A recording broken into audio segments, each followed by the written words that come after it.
सगळी पोरं अगोदर प्लॅनिंग करतात की बाबा आपल्याला जायचं कुठं आहे, पण आमचा विषय जरा वेगळा आहे, म्हणजे उलटाच विषय आहे.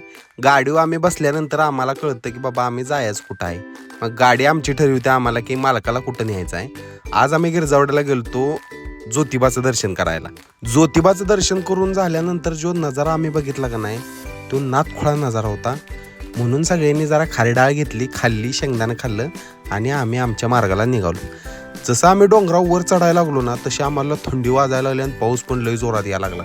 पण हार न मानता आणि कुठं न थांबता आम्ही डायरेक्ट डोंगरावर पोचलो. जसं आम्ही डोंगरावर पोचलो, आमच्या चेहऱ्यावरचा आणि अंगावरचा अनुभव तुम्हाला आला असेल की आम्ही किती खुश झालो. या माणसं गाण्यावर, गाड्यांच्या आवाजावर नाचत होती, पण आज आम्ही हद्दच केलती.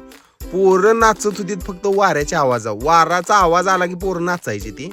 म्हणजे काही काही नमुने विचित्रच असते ती. एकमेकाला ढकलाढकली, हानाहानी, मारामारी, तेवढं चालतं मैत्रीत, काय एवढा विषय. एवढं पावसात भिजलोय म्हणल्यावर